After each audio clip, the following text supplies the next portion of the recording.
So tell us, we're not going to talk about games and gaming, although We can, but not Gamergate. No, we won't talk about Gamergate, no.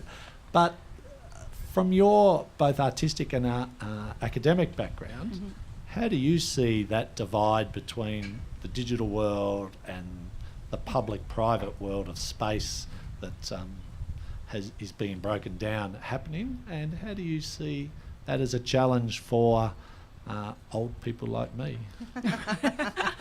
Okay, wow, that's going to take a lot of unpacking. Well, There was about you've got about 15 minutes of 2 questions. minutes to answer that. Well, I think to first think about the idea of what is an intimate public. I mean, the term was first coined by a queer scholar in the US, Lauren Berlint, and this was pre-social media. She was writing in the 90s, and she was trying to talk about these new kind of counter-publics and how we can understand public beyond a very kind of Western simplistic idea where public and private is split, online and offline, because what we're seeing today is erosions between those and blurrings and bleedings constantly.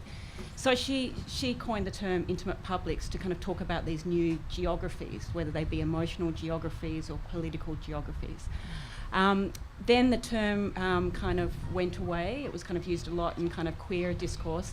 And then Natalie King and I co-edited a book on art in the Asia Pacific, where we were trying to think about art and the region in ways that was no longer about nation states. So this idea that, like Japan does certain things and China does certain things, we wanted to try and understand it as much more kind of transnational flows and understanding that intimacy, like public, is mediated and it's culturally specific. So what it means to be intimate in a Japanese context is completely different than what it means to be intimate in a Korean context, and same with public.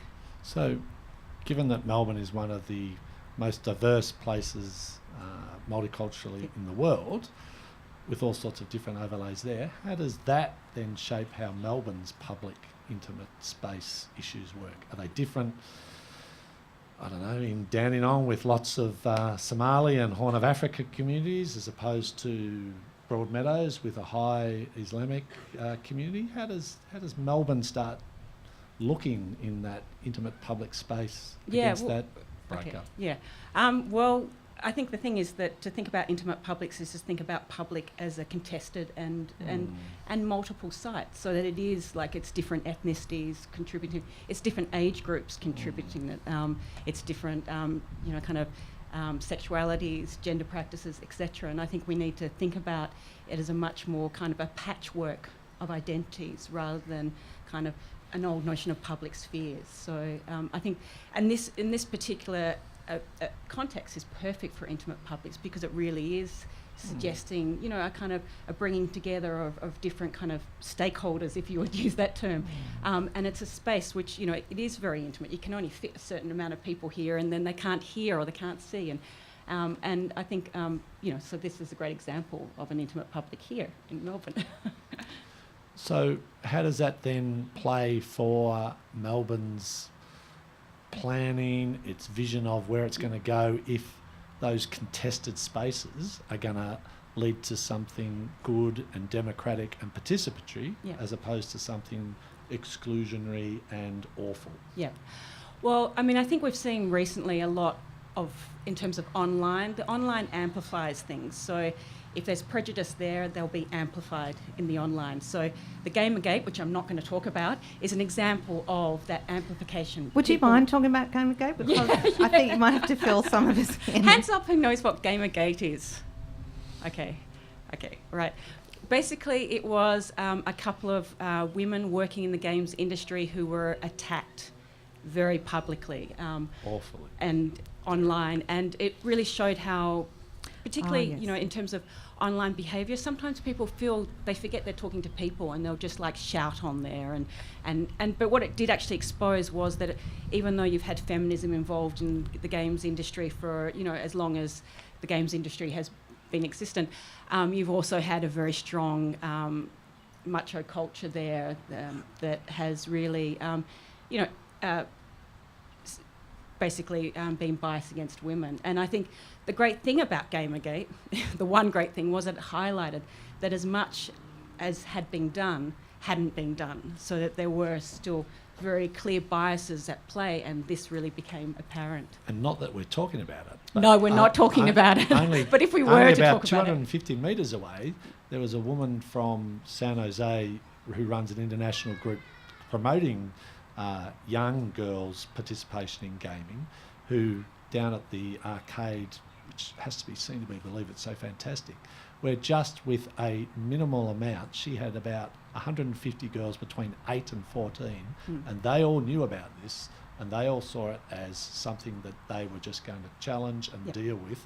So, and they all got that from that space, but here they all were together, young women just taking that issue on, probably 8 to 14, and it was just, well, this is rubbish, and we're going to challenge it. So, having said that, the culture is long way to go. I mean, but I think the thing to also think about gaming is that it is it's a lens onto cultures. So the way that gaming, the gaming practices in, say, South Korea, which are very communicative, are very different than the gaming practices in Japan. But I mean, they also highlight that the fact that intimate public is about the personal as political, and that plays out in different ways.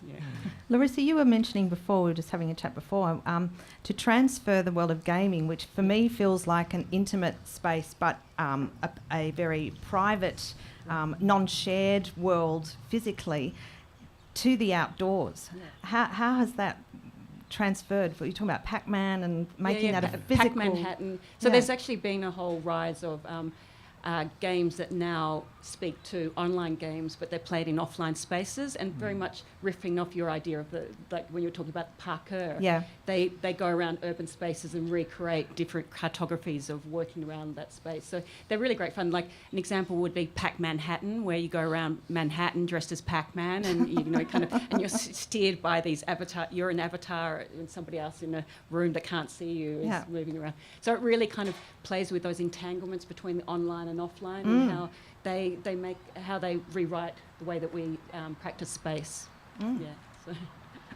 So what about your own art then, Larissa? How does that speak to this intimate public issue and the divide and the breaking down of those? Well, one of the projects that I worked collaboratively with a year ago was, and it was in Japan, and we were looking at, it was actually part of an ARC project which was looking at public art and climate change. It was one of the projects that, remember when just before Abbott got in, he said, these are the list of projects that would never be funded by my government. And, you know, of course, anything with art there, because he doesn't believe that art exists. So that's up there with climate change, because that doesn't exist. No, I haven't seen any scientific proof about that.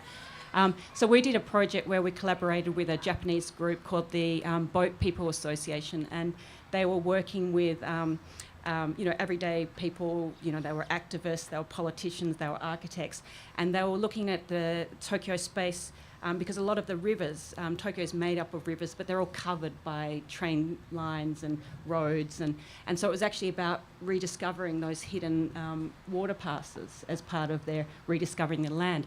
And so we did a whole lot of projects which used Twitter, so using media that's already being used rather than inventing the wheel, so using Twitter and Instagram.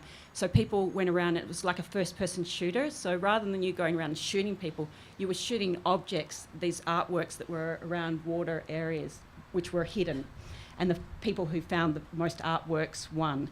Now the problem was that the artworks actually, so we had a whole lot of artists doing the project, a whole lot of the art didn't look like art, because once you take it out of the public space, they look like rubbish, right? So you had a whole lot of people photographing rubbish, going, wow, this looks like a sea creature. And then, you know, other people just stepping over the artworks, you know, by famous and that's artists. okay, because that's their interpretation of it. So I think it was really nice to kind of blur those different ideas of intimacy and art and public. So. And just thinking that Deborah Kelly, who's now a Sydney-based digital artist and brings issues of gender and sexuality and identity to big, bold, on clouds even, you know, putting up images on clouds to send some of these messages. How do you see the next wave of these issues playing out, of different spaces and different opportunities to raise these issues?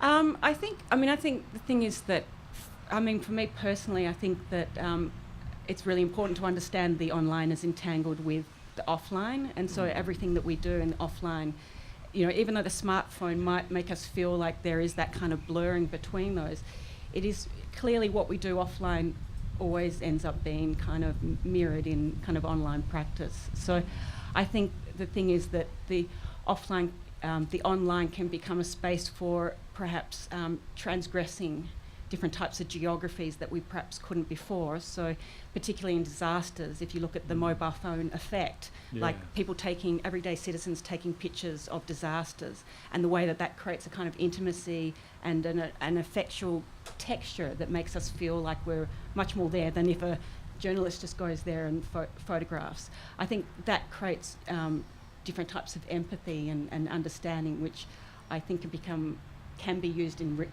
ways to enrich our public rather than detract from it. Well, these issues are far too challenging for me to take into the Victorian Legislative Assembly. Because if we get too intimate and too public in there, all hell will break loose, I'm sure. But I think that's my baton passing time. That is, I think. And thank you so much, Larissa. And thank you. Would you please thank Martin Foley and Larissa Hjorth?